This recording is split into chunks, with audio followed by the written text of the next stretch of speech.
Government जानबूझ के intentionally डोगरों के कल्चर को ख़त्म करना चाहती है। जब आर्काइव्स कश्मीर में नया बना है, श्रीनगर में 15 करोड़ रुपया 20 करोड़ रुपया लगा के, तो जम्मू में ये जगह साथ है, क्यों नहीं डिविजनल कमिश्नर, क्यों नहीं डीसी जम्मू, क्यों नहीं जो आजकल के आज के जो एडवाइज़र हैं जिनके पास ये महकमा है, वो क्यों नहीं आके देख के इसको वहाँ पे एस्टेब्लिश करवाते। अब यहाँ से जो रिकॉर्ड, आधा रिकॉर्ड पड़ा हुआ आर्काइव्स में, मुझे अब इन्फॉर्मेशन आई है कि ये दोबारा उस रिकॉर्ड को वहीं शिफ्ट कर रहे हैं जिस पानी से, जिस जगह से इन्होंने उठाया था। इनको अपनी बुजुर्गों की जो हमारी यहाँ खजाना है, जो विरासत है, उनका इनको कोई फिक्र नहीं है। मैं कहता हूँ मैं भी तो डोगरा मुसलमान हूँ ना, मेरी भी तो आइडेंटिटी के साथ ही ख़त्म हो रही है। वहाँ एक शाहनामा पड़ा हुआ है वहाँ रिकॉर्ड में, जो वहाँ मुझे उन लोगों ने बताया कि ये रशिया में इसको डिस्प्ले किया गया था। आज उसका जो इंश्योरेंस वाले हैं उसको इंश्योर नहीं करते, 50 लाख रुपया उसकी इंश्योरेंस का मांगते उस डॉक्यूमेंट का। क्या कारण है कि आज भी डोगरा इतिहास का बेशकीमती रिकॉर्ड मुबारक मंडी की एक टूटी हुई बिल्डिंग में पड़ा हुआ है? 4 साल पहले एडवोकेट शाह मोहम्मद चौधरी ने एक रिट पिटिशन फाइल की थी। रिट पिटिशन में मांग ये की थी कि इस रिकॉर्ड को, इस ऐतिहासिक धरोहर को एक सेफ जगह पर जो है स्टोर किया जाए, उसे प्रिजर्व किया जाए। क्या उस मामले में हुआ? और आज क्यों डिपार्टमेंट ऑफ आर्काइव, आर्कियोलॉजी और म्यूजियम को ये ऑर्डर निकालना पड़ा कि अब इस सारे के सारे रिकॉर्ड को आर्मी हेडक्वार्टर, जो कि जिसे अभी रिसेंटली रेनोवेट किया गया है, वहाँ पर शिफ्ट किया जाए? मेरे साथ इस वक्त हैं एडवोकेट शाह मोहम्मद चौधरी। एडवोकेट साहब, आपने जिस समय ये रिट पिटिशन फाइल की थी, मकसद क्या था आपका कि ये जो रिकॉर्ड वहाँ पर पड़ा हुआ है, इसे किस जगह पर शिफ्ट करना आपको लगता है कि सही होता? देखिए, मुझे मौका कैसे मिला, वहाँ मुबारक मंडी में जो पुराना डिविजनल कमिश्नर का दफ्तर है, वहाँ पे उसके साथ में इनका ऑफिस है म्यूज़ियम और आर्काइव्स वालों का। उसकी जो बेसमेंट है ऑफिस की, वहाँ पे ये रिकॉर्ड जो है वो सारा पड़ा हुआ था। तो मैंने एक SRO देखना था, तो मैंने SRO उनसे परमिशन ली। जब मैं SRO वहाँ स्टडी करने गया नीचे, जब उन्होंने मुझे निकाल के दिया, तो मैंने देखा कि महाराजाओं के, राजाओं के टाइम का, अंग्रेज़ों के टाइम का, ब्रिटिश राज का, सिख पीरियड का, जितने भी यहाँ पे लोग बाहर से आए जिन्होंने आके यहाँ पे राज किया हमारी स्टेट पे, 1773 से लेके 1773 से लेके ऑनवर्ड्स का जो रिकॉर्ड है, वो सारा उस डिविजनल कमिश्नर की जो पुरानी बिल्डिंग है उसकी बेसमेंट में वो पड़ा हुआ था। मैंने जब अपना SRO ले लिया तो मैंने सोचा, मैंने कहा देखिए, हमारी रियासत का इतना बड़ा खजाना जो है इस बिल्डिंग में, जो 1989 में बिल्डिंग जो अनसेफ डिक्लेयर की गई थी, और उसमें पूरा पानी जो था, पूरा रिकॉर्ड ये पानी में था, नीचे ख़राब हो रहा था पूरा रिकॉर्ड। मैंने हाई कोर्ट में जाके PIL की कि इस रिकॉर्ड को सेव किया जाए। ना ही सिर्फ ये आर्काइव्स का रिकॉर्ड, ये उससे पहले 1955 में यहाँ शिफ्ट हुआ, उससे पहले ये सेक्रेटेरिएट के अंदर कोई जगह थी, ओल्ड सेक्रेटेरिएट, वहाँ पे ये रिकॉर्ड था, तो यहाँ इसको शिफ्ट किया गया। मैंने हाई कोर्ट में PIL की, PIL number 20 of 2016, Shah Mohammad Chaudhary versus state. तो हाई कोर्ट ने मेरी PIL पे एक कमेटी बनाई, headed by the then president of bar association, आपने BS सलाथिया साहब, जो आज हमारे बीच नहीं हैं। उनके एडवोकेट्स की कमेटी बनी। वो कमेटी मौके पे गई, उसमें कमेटी ने जाके एक रिकमेंडेशन दी कि वाकया ही जो शाह मोहम्मद चौधरी की रिट पिटिशन है, इसके कंटेंट्स वाकया दुरुस्त हैं। रिकॉर्ड की बड़ी टैटेड कंडीशन में ये रिकॉर्ड है, इस रिकॉर्ड को यहाँ से शिफ्ट करना बड़ा ज़रूरी है। मैं आपको बताऊं कि 1927 में हमारा हाई कोर्ट बना, उससे पहले का जो रिकॉर्ड है जुडिशियल बोर्ड ऑफ एडवाइज़र्स, वो रिकॉर्ड भी वहाँ पे है। इसके साथ साथ जब 27 के बाद का जो हमारे हाई कोर्ट का रिकॉर्ड है, वो एक साथ वाली बिल्डिंग है जहाँ म्यूनसिपल कोर्ट्स थे पुराने। अगर आप मुबारक मंडी से बाहर आएँ तो वहाँ देखें, वहाँ जो रिकॉर्ड है वो पुराना पड़ा हुआ था। मैंने अपनी रिट पिटिशन को अमेंड किया, मैंने कोर्ट से इजाज़त ली कि जो जुडिशियल रिकॉर्ड है वो भी वहाँ से शिफ्ट करके इसको सेफ जगह पे किया जाए। जब कमेटी ने अपनी रिकमेंडेशन दे दी, उसके बाद क्या हुआ? नहीं, उसके बीच में, वो कमेटी के रिकमेंडेशन के बाद में, तो हाई कोर्ट ने मेरी एप्लीकेशन को अलाउड किया। डिस्ट्रिक्ट जज साहब जम्मू को अपॉइंट किया कि आप जाके देखिए और रिपोर्ट दीजिए। तो डिस्ट्रिक्ट जज साहब ने रिपोर्ट दी कि वाकया ही जो ये एलिगेशंस हैं पिटिशनर के इन दी रिट पिटिशन, वो बिल्कुल ठीक है। तो हाई कोर्ट ने ऑर्डर किया कि इस रिकॉर्ड को शिफ्ट करो। जो म्यूज़ियम आर्काइव्स का रिकॉर्ड था ये भी, और दूसरा रिकॉर्ड जो जुडिशियल रिकॉर्ड था वो भी। पहले हाई कोर्ट ने 1 लाख रुपए की डायरेक्शन दी डिवीजन बेंच ने, और पैसा टाइम टू टाइम लिया, गाड़ियाँ लगी, जितना भी रिकॉर्ड वहाँ पे बेसमेंट में था, जहाँ पर पानी भरा हुआ था, जहाँ सांप थे, बिच्छू थे, वो सारा रिकॉर्ड जो है वो रिट्रीव करके, कोई 2-2.5 लाख फाइल वहाँ से बस्ते, वो रिट्रीव करके यहाँ पे कला केंद्र पे हाई कोर्ट की डायरेक्शन पे वो यहाँ पर रिकॉर्ड शिफ्ट हुआ, जो मेरी पिटिशन थी। सारा रिकॉर्ड शिफ्ट हो गया था या आधा कुछ ही रिकॉर्ड शिफ्ट रिकॉर्ड? हुआ, आधा रिकॉर्ड शिफ्ट हुआ। उसके बाद मैं बताता हूँ कि क्यों बाकी का रिकॉर्ड शिफ्ट नहीं हुआ। तो फिर ऑनरेबल हाई कोर्ट की डिवीजन बेंच ने जो जुडिशियल रिकॉर्ड था, वो वहाँ से रिकॉर्ड तकरीबन 70% रिकॉर्ड रिट्रीव किया, जो जुडिशियल रिकॉर्ड था। वो जुडिशियल रिकॉर्ड हमारे डिस्ट्रिक्ट कोर्ट के नीचे 2 हॉल हैं डिस्ट्रिक्ट कोर्ट कम्प्लेक्स में, वहाँ पे वो रिकॉर्ड अभी शिफ्ट हुआ, आधा रिकॉर्ड उधर ही पड़ा हुआ है। एक दूसरी रिट पिटिशन थी, writ petition of 13/2014 Chatar Singh versus state. Chatar Singh versus state में पिटिशन ने PIL की, उसमें ये उसने प्ली ली कि जो हेरिटेज सोसाइटी है ये कुछ नहीं कर रही, इसके लिए पैसा नहीं आ रहा, और ये जितनी मुबारक मंडी की जो रेनोवेशन का वर्क है ये काम रुक चुका है, तो इसके लिए पैसा प्रोवाइड करें। और वो मेरा जो रिकॉर्ड का पॉइंट था ना कि इस रिकॉर्ड को शिफ्ट किया जाए, रिकॉर्ड को डिजिटाइज किया जाए, तो वो उस रिट में भी वो पॉइंट था। तो जब ये दोनों रिट पिटिशन इकट्ठी हुई, क्लब हुई, डिवीजन बेंच ने क्लब की, तो status report time to time government ने फाइल किया। तो उन्होंने कहा ठीक है जी, हम जो आप वाली मेरे वाली रिट पिटिशन बाद की थी, उनका सेम पॉइंट है, इसको हम दाखिल दफ्तर करते हैं, हम जो दूसरी 13 है चतर सिंह वर्सेस स्टेट वो चलेगी, जो 13 नंबर रिट पिटिशन थी वो अभी शायद चल रही है। तो हुआ क्या कि इन द मीन टाइम जो ये म्यूज़ियम डिपार्टमेंट है, आर्काइव्स एंड आर्कोलॉजी, इनको कहीं राजेंद्र बिहार में कोई 4-5 कनाल ज़मीन इन्होंने JDA से ली। तो हमने जाके वो ज़मीन भी देखी, वो ज़मीन तो फिट नहीं थी फॉर म्यूज़ियम आर्काइव्स, क्योंकि उसको एक्सेस नहीं थी, रोड नहीं था, उसमें से 1 कनाल ज़मीन किसी ने इंक्रोचमेंट कर ली हुई है। वो सारा रिकॉर्ड डिप्टी डायरेक्टर आर्काइव्स के दफ्तर में मौजूद है, आप देख सकते हैं जाके।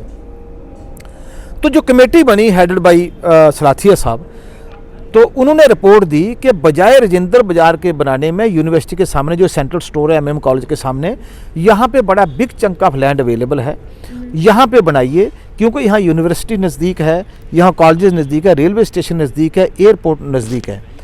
तो देखिए मेरा मकसद ये था कि जो भी हमारे जम्मू कश्मीर के लोग हैं, जो स्कॉलर्स हैं, हमारे बच्चे खासकर जो PhD स्कॉलर्स हैं, या रिसर्च स्कॉलर्स हैं, या एकेडमिशियंस हैं, या हिस्टोरियंस हैं, जिनका इस पर इंटरेस्ट है, जो लोग वहाँ पे स्टडी करने के लिए जाते थे, उनको कोई वहाँ पे सेटअप नहीं था, कोई कुछ नहीं था। तो हमने कहा कि इस एक म्यूज़ियम ऐसा बने जहाँ से गवर्नमेंट की इनकम भी जनरेट हो, और हमारे बच्चे जो स्टडी कर रहे हैं उनके लिए। क्यों मैं ये चाहता था कि भाई हिंदुस्तान में सबसे बड़ा जो रिकॉर्ड का एक ट्रेजर है, जो एक ख़जाना है, वो हमारे यहाँ पे पड़ा हुआ है, लेकिन उसकी कोई केयर नहीं करता। जब ये द्राबू साहब मिनिस्टर थे इसके कल्चर के, द्राबू साहब ने एक ऑर्डर निकाला कि 1987 के बाद के 85 के बाद कोई भी असेंबली की प्रोसीडिंग्स, कोई भी गवर्नमेंट के नोटिफिकेशन, कोई भी गवर्नमेंट के ऐलान, SRO कोई भी आर्काइव्स के पास नहीं भेजे। कानून ये है, प्रोसीजर ये है, प्रैक्टिस ये है कि जब कोई भी गवर्नमेंट कैबिनेट की प्रोसीडिंग्स, कोई भी गवर्नमेंट ऑर्डर निकालती है, कोई SRO निकालती है, कोई ये डिसीजन लेती है, तो उसकी एक कापी आर्काइव्स में जाती है। मेरी रिट पिटिशन के बाद उसकी कापीज आर्काइव्स में जाने शुरू हुई। जब आप आर्काइव्स में रिकॉर्ड को प्रिजर्व नहीं करोगे, तो कल जो हमारे बच्चे स्टडी करने आएंगे वो रिकॉर्ड को कहाँ से देखेंगे। इस समय क्या पोजीशन है रिकॉर्ड की? इस समय जो वहाँ का रिकॉर्ड है, देखिए उसके बाद मेरी पिटिशन दाखिल दफ्तर हो गई, तो मैं तो कोर्ट में मैंने अपीयर होना बंद कर दिया।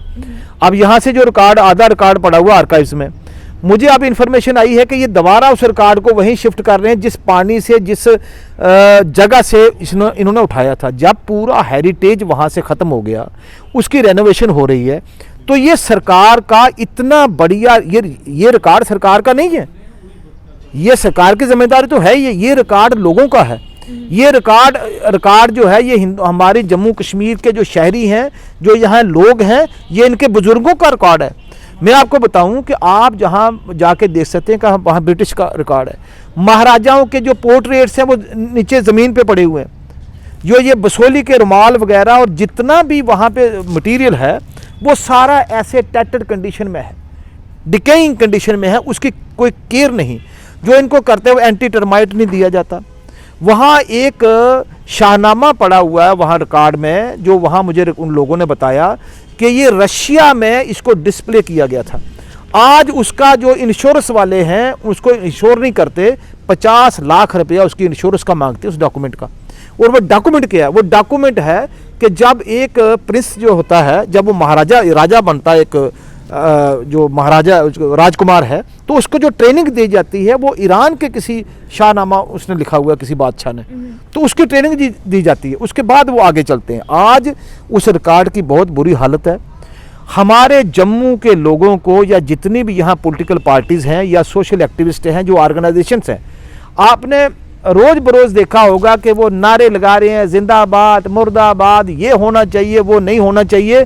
इनको अपनी बुज़ुर्गों की जो हमारी यहाँ खजाना है, जो विरासत है, उनका इनको कोई फिक्र नहीं है, ना तो गवर्नमेंट को फिक्र है ना इनको फिक्र है। चौधरी साहब, यहाँ आपसे ये भी समझना चाहूँगी कि ये जिम्मेदारी जो है ये तो department of archive archaeology and museums की है। ऐसा क्या कारण है कि उन्हीं को चिंता नहीं है कि हमारे आर्काइव की तबाही हो रही है, हमारे जो रिकॉर्ड्स उनकी तबाही हो रही है? आपको मैं आरटीआई की कॉपी देता हूँ, आप आरटीआई की कॉपी मेरे से ले जाइए। उन्होंने कहा है कि पिछले 15 साल से जो स्टाफ यहाँ से रिटायर हुआ है, स्टाफ की इतनी शॉर्टेज है, नई अपॉइंटमेंट्स वहाँ कोई की नहीं गई, एंगेजमेंट्स की नहीं गई। वो कहते हैं कि हमारे पास बजट भी नहीं है कि हम इसको एंटी टर्मिनेट ट्रीटमेंट। सियासी निगलेक्ट है, ये सियासी नेगलेक्ट भी है और ये स्लैकनेस और नलायकी है हमारी एडमिनिस्ट्रेशन की, हमारी गवर्नमेंट की।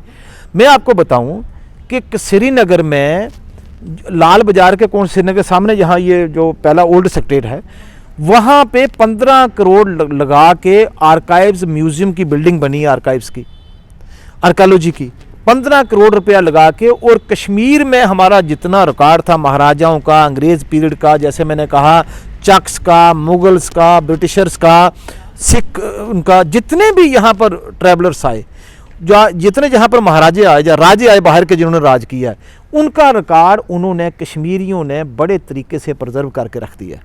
और हमारे जम्मू में ये हाल है कि पिछले 5 साल से ज़मीन ही नहीं मिल रही। मुझे बताइए, जब इतना बड़ा रिकॉर्ड है तो क्या उस 4 कनाल ज़मीन में, 5 कनाल में, उसमें से भी 1.5 कनाल इंक्रोचमेंट हो गई है? किसी ने वहाँ से ज़मीन के, उन्होंने कोशिश कर ली, डीसी जम्मू के पास रिप्रेजेंटेशन करता रहा महकमा, उसकी इंक्रोचमेंट नहीं हटी।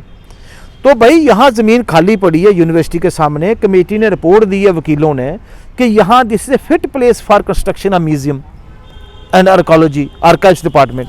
उस तरफ गवर्नमेंट को कोई तवज्जो नहीं है। गवर्नमेंट जानबूझ के इंटेंशनली डोगरों के कल्चर को ख़त्म करना चाहती है, इनके रिकॉर्ड को ख़त्म करना चाहती है, ताकि आइंदा के लिए जो हमारे यहाँ बच्चे हों उनको Dogra history, British history, Mughal history, Sikh history या जो कम्युनिटीज़ की हिस्ट्री वहाँ पे मौजूद है।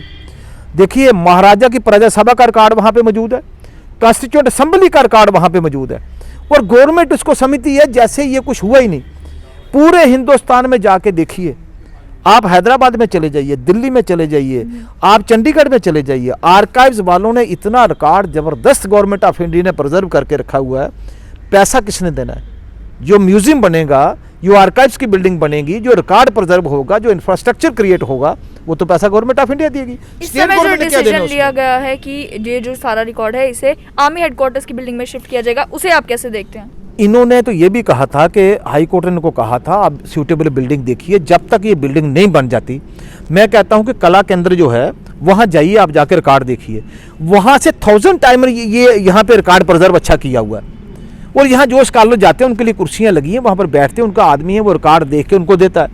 वहाँ तो बैठने के लिए जगह भी नहीं है, और वो पूरी बिल्डिंग जो अनसेफ है। अगर वो बिल्डिंग 1989 के गवर्नमेंट ऑर्डर के तहत वो बिल्डिंग अनसेफ है जो PWD ने निकाला है, तो फिर आज की गवर्नमेंट जो है ये कैसे अनसेफ बिल्डिंग में लोगों को धकेल रही है? वहाँ तो जो उनका मुलाजिम बैठे हुए हैं, जो काम कर रहे हैं, वो तो खुद भी खतरे में है। लेकिन मैं न्यूली रेनोवेटेड आर्मी हेडक्वार्टर्स की बात कर रही हूँ, वहाँ पर शिफ्ट करने के लिए अगर कहा, क्या आपको लगता है कि वो एक सेफ जगह है, वो एक ठीक जगह है जहाँ पे रिकॉर्ड को रखा जा सकता है? देखिए, रखें, मैं कहता हूँ आप जाके पहले ये देखिए कि उन्होंने सेफ गार्ड्स क्या रखे हैं आर्मी हेडक्वार्टर में। अगर ये रिकॉर्ड जाए तो वहाँ सेफ गार्ड्स क्या हैं? 20-25 स्कॉलर्स, अकेडमिशियंस या ये जो रिसर्चर्स हैं वहाँ जा रहे हैं किताब लिखने के लिए, अपना काम करने के लिए। आप देखोगे क्या वहाँ पर अकोमोडेशन है, क्या वहाँ फोटोस्टेट का इंतज़ाम है, क्या उनके खाने के लिए कोई वहाँ पर इंतज़ाम है? इसको तो इसकी इन एडिशन टू दिस वहाँ पर जो दूसरा आर्मोरीज है जो महाराजाओं की, वो वहाँ पड़ी हुई है। उसको आप ऐसी जगह पे डिस्प्ले कर रहे हो जहाँ ना बच्चे जा सकते, ना आप उनको छोड़ते, पूरी अनसेफ वो बिल्डिंग है। देखिए, उसकी बाहर से रेनोवेशन करने से या थोड़ा सा उसको टीप टॉप करने से वो बिल्डिंग जो है वो सेफ नहीं हो गई। जब आर्काइव्स कश्मीर में नया बना है, श्रीनगर में 15 करोड़ रुपया 20 करोड़ रुपया लगा के, तो जम्मू में ये जगह साथ है, क्यों नहीं डिविजनल कमिश्नर, क्यों नहीं डीसी जम्मू, क्यों नहीं जो आजकल के आज के जो एडवाइजर हैं जिनके पास ये महकमा है, वो क्यों नहीं आके देख के इसको वहां पे एस्टेब्लिश करवाते। ये फ्यूचर जनरेशन के लिए है, ये इतना जरूरी काम है। मेरे मुताबिक मैं समझता हूं कि इस हमारे आर्काइव्स को, म्यूजियम को और आर्कोलॉजी को प्रिजर्व करना इतना जरूरी है। दूसरे काम इतने इंपॉर्टेंट नहीं है मेरी नज़र में। क्या देखेगी हमारी आने वाली नस्ल कि हमारे बुजुर्गों ने, हमारी जो हुकूमतें थी, उन्होंने हमारे लिए क्या प्रिजर्व किया। मेरे लिए रिकॉर्ड इस हुकूमत से ज़्यादा कीमती है। क्या कहेंगे चौधरी साहब उन सभी समाज सेवी संगठनों के बारे में, उन पॉलिटिकल पार्टीज के बारे में जो बात तो करती हैं Dogra pride, Dogra empowerment, Dogra culture, इन सब को लेकर आगे बढ़ना है, इन सब को और एम्पावर करना है, लेकिन जब रिकॉर्ड्स की बारी आती है तो कोई आवाज़ उठाता नज़र नहीं आ रहा। देखिए, ना मेरे बोलने से इनको, तो वैसे जो दूसरी ऑर्गेनाइजेशन है, मुझे बड़े अफसोस से बात ये कहने पड़ती है कि इन लोगों को कोई विजन है ही नहीं। ये पॉलिटिकल चीज़ें लेके रोड पे निकलते हैं, 10-15 मिनट के लिए धरना दिखाया, हु हाय हाय करते हैं, उसके बाद ये चले जाते हैं, दूसरे दिन दूसरा मुद्दा आ जाता है। यानी कि इनका प्रैक्टिकल काम अगर ग्राउंड पे देखें तो इस किसी ऑर्गेनाइजेशन का नहीं है। ये वो ऑर्गेनाइजेशंस हैं जिनका म्यूनिसिपल कॉरपोरेशन जम्मू के अंदर इनके दफ्तर हैं, इन्होंने कभी गए नहीं होंगे। आप एक सर्वे करिए कि जो ओल्ड बिल्डिंग है डिविजनल कमिश्नर के ऑफिस की, उसके बेसमेंट में आज तक कितने जम्मू के लोग गए हैं। डोगरा के नारे लगा लें, किसी और कम्युनिटी के नारे लगा लें, हमारे में और कश्मीरियों में एक फ़र्क है। मुझे ये बात कहने में कोई गुरेज नहीं है। वो अपने विरसे को संभालते हैं, हम अपने विरसे को डिस्ट्रॉय करते हैं। इतना अच्छा कल्चर डोगरों का, इतना अच्छा रिकॉर्ड। हालांकि कश्मीरी लोग जो हैं या कश्मीरी जो भी पॉलिटिशियन जिनके पास ये महकमे रहे हैं, हमारे जम्मू वालों के पास भी ये महकमे रहे हैं, लेकिन क्योंकि सोच ही नहीं है, समझ नहीं है, कोई विजन नहीं है। अगर मैंने PIL की, उसको अखबारों में आया, कमेटियां बनी, आप रोज़ पढ़ते थे, आप जाके देखो तो सही। ये जो आज यहाँ पे नारे लगा के एक दूसरे के पुतले जला के और 10 मिनट के बाद गायब हो जाते हैं, हफ्ते बाद फिर आ जाते हैं, इनको पता ही कुछ नहीं है कि कैसे सिस्टमेटिक तरीके से हमारी डोगरा कल्चर को, डोगरा विरसे को, डोगरा पहचान को। मुझे बताइए कि अगर मुहाफ़िज़ खाने में मेरी 10 पीढ़ियों का, 5 पीढ़ियों का जम्मू में रिकॉर्ड ही नहीं मिले तो मेरी एग्जिस्टेंस कहाँ पे, मैं क्या हूँ। अगर मेरा रेवेन्यू रिकॉर्ड यहाँ का ना हो पिछले 200 साल से, 200 साल से, 250 साल से, जो मैंने खुद देखा है अपने बुजुर्गों का रिकॉर्ड, तो फिर तो मेरी आइडेंटिटी कोई नहीं है। सिमिलरली इनको ये पता ही नहीं है कि इनकी आइडेंटिटी बिल्कुल ख़त्म हो रही है, इनकी नहीं मेरी। मैं कहता हूँ मैं भी तो डोगरा मुसलमान हूँ ना, मेरी भी तो आइडेंटिटी इनके साथ ही ख़त्म हो रही है। हम स्ट्रगल करते हैं, ये ऑर्गेनाइजेशन को जुड़ती नहीं। इनको बस यही है कि कौन जम्मू आया, कौन जम्मू से गया, इकट्ठे हो जाओ, नारे लगाओ प्रेस क्लब के बाहर, हल्ला करो, उसके बाद आप आएंगे, एक में बाइट दे देंगे मेरी तरह, उसके बाद मामला ख़त्म। भाई आपके बुजुर्गों का यहाँ खजाना दफन है जो कि बिल्कुल ज़ाया हो रहा है। मैं कहता हूँ कि इतने इतने अच्छे महाराजाओं के पोर्ट्रेट, इतने इतने अच्छे बसोली के जो रुमाल, इतने इतने अच्छे वो आज कल वो चीज़ें, मैं कहता हूँ कि अगर ये जितना रिकॉर्ड है ना, सैकड़ों, 1000 बल्कि लाखों की तादाद में फाइल्स हैं, अगर उनको बाहर निकाल के म्यूज़ियम बना के डिस्प्ले किया जाए ना, तो उस डिपार्टमेंट का बजट जो है जितना है वो आपको लोगों से मिलेगा, उसकी मेंटेनेंस के लिए, उसकी प्रिजर्वेशन के लिए। लेकिन ना हुकूमत के पास कोई सोच है, ना लोगों के पास कोई सोच है। यानी कि हम अपने बुज़ुर्गों का जो धरोहर है उसकी तरफ हम तवज्जो हमारी है ही नहीं। हम जानते हैं यहाँ पे पंचायत इलेक्शन कब होंगे, DDC कब होगी, कल गवर्नमेंट किसकी बनेगी, एक के नारे लगाओ, दूसरे का पुतला फूंको। बस हमारी सोच जम्मू के डोगरों की इतनी है। ये मुझे अफसोस से करना पड़ता है, मैं खुद भी डोगरा हूँ। तो हमने वो करते रहे साइड भाई अपना काम, लेकिन इसको भी देखें, जो हमारी सिविल सोसाइटीज़ के लोग हैं, जो पढ़े लिखे लोग हैं, जो अकेडमिशियंस हैं, वो आगे आएँ, गवर्नमेंट पे प्रेशर डालें कि इसको प्रिजर्व करो। और अब तो यूनियन टेरिटरी है, ये यूनियन टेरिटरी है, पैसा गवर्नमेंट ऑफ इंडिया ने देना है, प्रोजेक्ट कोई नहीं भेजते। मुझे बताइए, इनको एक बात पूछिए कि जो 5.5 कनाल ज़मीन है या 4 कनाल JDA को इन्होंने 36 लाख रुपया दे के वो ज़मीन ली है, तो JD ने पैसा ले लिया, म्यूज़ियम बना कोई नहीं, 1 कनाल ज़मीन इंक्रोचमेंट हो गई। उसके लिए आप डिप्टी डायरेक्टर के पास जाके कल पूछिए कि उसकी रिट्रीव के लिए, लैंड के लिए आपने क्या किया।